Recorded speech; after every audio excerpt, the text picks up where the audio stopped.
গ্রামের ভিতরে কিভাবে আপনি ১০ লক্ষ টাকার ভিতরে একটি মুদি দোকানের ব্যবসা করবেন এবং গ্রামের ভিতরে বিশেষ করে যারা ব্যবসা করতে চান, যারা প্রফেশনালভাবে গ্রামের ভিতরে মুদি দোকান করতে চান, আজকের ভিডিওটি শুধু তাদের জন্য।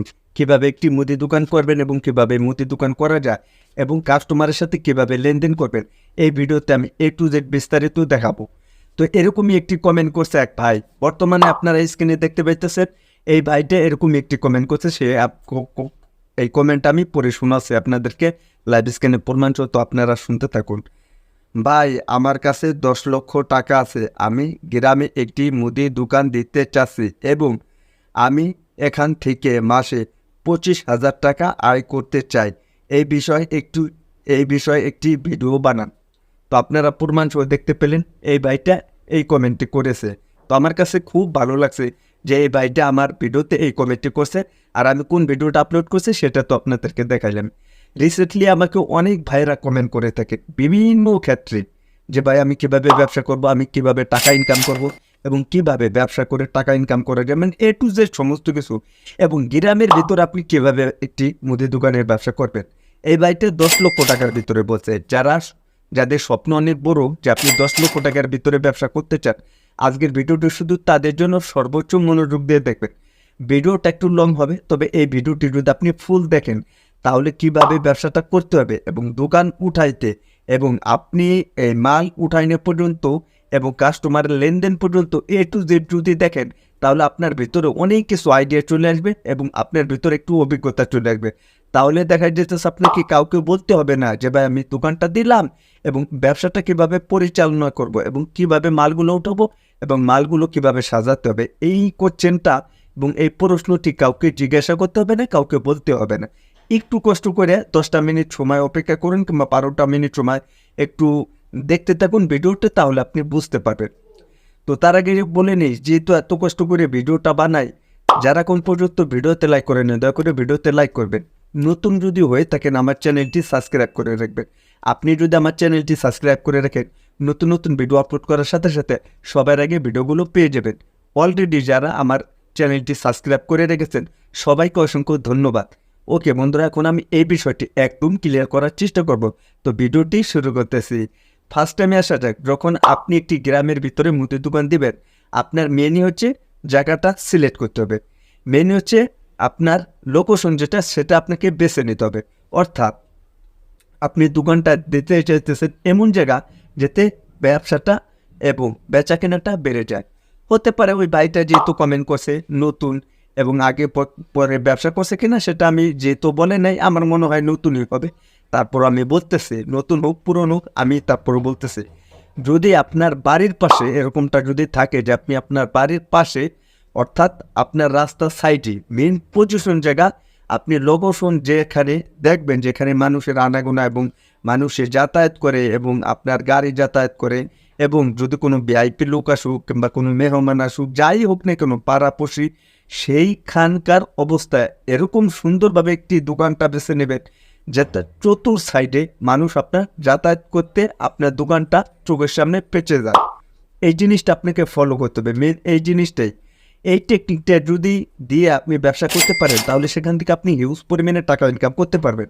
দেখেন, ফার্স্ট আপনাকে সুন্দরভাবে জায়গাটা সিলেক্ট করতে হবে। এইবার তো মনে একটি প্রশ্ন আসতেই পারে যে ভাই আমি যেখানে দোকানটা দিতে চাচ্ছি সেখানকার অবস্থা এরকমই যে ভালো কোনো জায়গা নাই, ভালো কোনো পজিশন নাই, এবং আমার যে নিজের জায়গা আছে এখানকার ভিতরেই দিতে হবে। হ্যাঁ, আমি তারপরও বলবো একটু দেখে শুনে বুঝে আপনি দোকানটা দিবেন। কেননা দেখা যেতেছে যখন আপনি দোকানটা দিবেন, সে দোকানটা দেবার পরে যদি আপনি কাস্টমারকে একটু সুযোগ সুবিধা না দেন, তাহলে আপনার দোকানে রিসেন্টলিভাবে ওরকমভাবে প্রফেশনালভাবে কোনো কাস্টমার আসবে না। মেনই হচ্ছে একটি দোকানের কাস্টমার। যত আপনি সুযোগ সুবিধা দেবেন এবং বসার স্থান দেবেন, টিভি থাকবে, বসার স্থান থাকবে, অনেক বাইরে আছে লুডু খেলা, তারপরে দেখবেন গল্প গুজব করে কিছু মুরব্বীরা আছে সময় কাটানোর জন্য অনেক গেছে, আবার চা খাবে, পান খাবে, সিগারেট খাবে।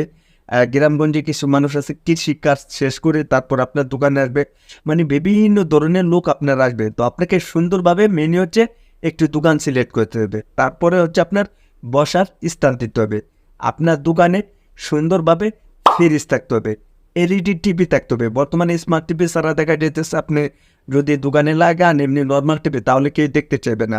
তো আপনাকে কি করতে হবে? স্মার্ট টিভি থাকতে হবে, এলইডি টিভি। আপনি সুন্দরভাবে বসার স্থান দেবেন। সো আমি কথাগুলো কি বলি সেগুলো আপনাকে মন দিয়ে এবং গুরুত্বপূর্ণ দিয়ে আপনাকে মনোযোগ দিয়ে শুনতে হবে এবং দেখতে হবে যে আমি কি বলতেছি। আপনি দোকান দিলেন, আচ্ছা দোকানটা দিতেছেন এবং কত টাকা লাগতে পারে ধরে নিন আপনি ছোটোর ভিতরে দেবেন, বা 6 ফুট কিংবা 8 ফুট, উঠতে গেলে 10, অত বেশি বড় দরকার নাই। তো আপনার 50 থেকে 60,000 কিংবা 1 লক্ষ টাকার মতন খরচা হতে পারে। আর বাকি যে 9 লক্ষ টাকা সেটা আমি পরে আসতেছি। 1 লক্ষ টাকার ভিতর আপনি দোকানটা ফুল কমপ্লিট করবেন। তারপর আপনার যেরকম আপনার তাক তুক দিয়ে এরকম যদি আরও যদি দেখা যাইতেছে 20-30 হাজার টাকা লাগে তাহলে আপনি করে নিতে পারবেন। যদি ওরকম বড় হয় তাহলে আপনার 1.5 লক্ষ টাকা লাগতে পারে আপনার কারেন্টের এবং আপনার লাইটিং, তারপরে তাক, আরও যে ডেকোরেশন যে মাল ডিজাইন করবেন সেগুলা। তারপরে আসতেছে আপনার ফ্রিজ, টিপি। আচ্ছা যদি আপনি ফ্রিজ কিনেন তাহলে 50,000 টাকা ধরতে হবে। যদি আপনি ওরকমটা থাকে যে গিলাসওয়ালা ফ্রিজ, যদি ওরকম না হয় তাহলে একটু কমের ভিতর নেবেন, 30 থেকে 40,000 টাকা। আচ্ছা একটা টিভি 20 থেকে 30,000 টাকা। তো এদিকে করে পড়তে আপনার 60-70 হাজার টাকার মতন খরচা হয়ে যাবে। প্রায় টোটালে আপনার 2 লক্ষ টাকার মতন এদিকে যাইতেছে, তার একটু বেশিও চাইতে পারে যেহেতু আপনার দোকান, তারপর আপনার ফ্রিজ এবং বসার স্থান দিয়ে, তারপরে দেখা যেতেছে আরও বিভিন্ন ক্যাটাগরি থাকে। এবার হচ্ছে আপনার মালের পালা। আপনি যখন ঘরটা তৈরি করবেন, তৈরি করার পরে মিলাদ দিতে হয়, সেটাকে আপনি জানেন, হয়তো ভুলে গেছেন। আপনি চাইলে মাল এনে মিলাদ দিতে পারেন এবং ময়মুরব্বির দোয়া নিয়ে তারপরে ব্যবসাটা করা ভালো। আপনি আপনার দেখা যেতেছে সে বিষয়টিও আপনার খেয়াল করতে হবে। দেখেন যদি আপনি এটা করেন তাহলে আপনার জন্য অনেকটা ভালো হবে। ময়মুরব্বির দোয়া নেবেন এবং আপনি আপনার আব্বা এবং আপনার মা এবং সবাই ময়মুরব্বির দোয়া নিয়ে তারপরে আপনি ব্যবসাটা শুরু করবেন। যদি আপনার বাড়ির পাশে কোনো মসজিদে যদি হুজুর থাকে এবং মাদ্রাসার যদি হুজুর থাকে তাকে এনে মিলাতে তারপর আপনি ব্যবসাটা শুরু করবেন। এটা হচ্ছে ব্যবসার নিয়ম।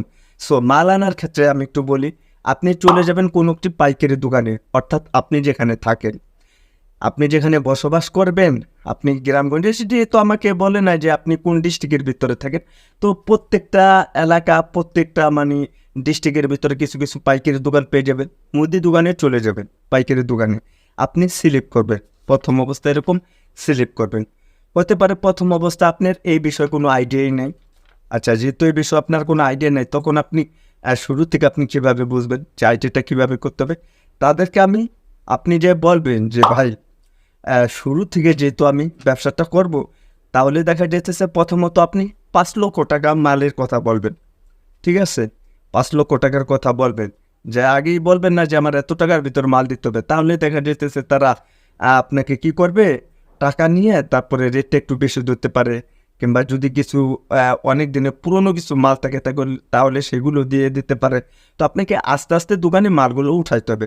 একদম শুরু থেকে আমি বলতেছি, যেরকম শুরু থেকে আপনি কি উঠাবেন, হলুদের গুঁড়া, মরিচের গুঁড়া, তেল, লবণ, সাবান, তারপরে আপনার যত মুদি দোকানের যত আইটেম থাকে, যেরকম আপনার ডাউল, চিনি, তারপর আপনার মশার কয়েল, তারপরে সাবান, শ্যাম্পু, তার বিভিন্ন ক্যাটাগরি যত মুদি দোকানে যা থাকে, মুড়ি, তারপর আপনার চানাচুর, তারপর আপনার ডাউল, আটা, রসুন, কোনো কিছু বাদ দেওয়া যাবে না। সব ধরনের প্রোডাক্ট উঠাবেন। আচ্ছা এই ধরনের প্রোডাক্ট উঠাইতে গেলে দেখা যেতেছে আপনি যদি ওরকমভাবে উঠান তাহলে তো দেখা যেতেছে আপনি হিমশিম খাই যাবেন। তো একবার প্রথম উঠাবেন না, একদিনেই সমস্ত কিছু কিনবেন না। এই ধরনের আপনার 1 থেকে 1.5 লাখ কিংবা 2 লক্ষ টাকার আপনি প্রোডাক্ট উঠাবেন। যেহেতু 10 লক্ষ টাকা আপনার এই ধরনের 1 থেকে 2 লক্ষ টাকার প্রোডাক্ট উঠাবেন, আর বাকি যে টাকা সেটা আপনি রেখে দেবেন।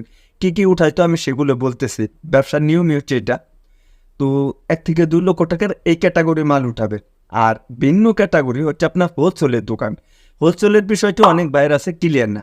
আপনি চলে যাবেন, দেখবেন কিছু কিছু ক্ষেত্রে আপনার আচার, চকলেট এবং ললিপপ এবং বিভিন্ন ধরনের এই ধরনের কিছু খেলনা জাতীয় কিংবা লটারি সিস্টেমের বাচ্চাদের যে খাবারগুলো হয়ে থাকে সেই ধরনের কিছু প্রোডাক্ট পাওয়া যায়। ঠিক আছে, সেই ধরনের প্রোডাক্ট পাওয়া যায়, আর ওখান থেকে এই ধরনের প্রোডাক্ট আনবেন। ও সরি, একটা কথা বলতে ভুলেই গেছি। আপনি যে তেল বিক্রি করবেন মুদি দোকানে, সে তেল আপনার এখনও হয়তো দাম বাড়তে পারে। আমি কিনছিলাম 250 টাকা করে, আপনার 25 কিংবা 30 লিটার করে 2টা মানে ডিরাম হোক যাই হোক এরকম আপনি ডিরাম নিয়ে যাবেন, ওই মুদি দোকানে পেয়ে যাবেন তেলের। আপনি দেখা যেতেছে যদি 25-50 কেজি কিংবা 100 কেজি আপনি তেল আনবেন, এটা আপনি রেখে দেবেন, এটা আপনার প্রতিদিন লাগবে, এটা আপনি বিক্রি করতে পারবেন।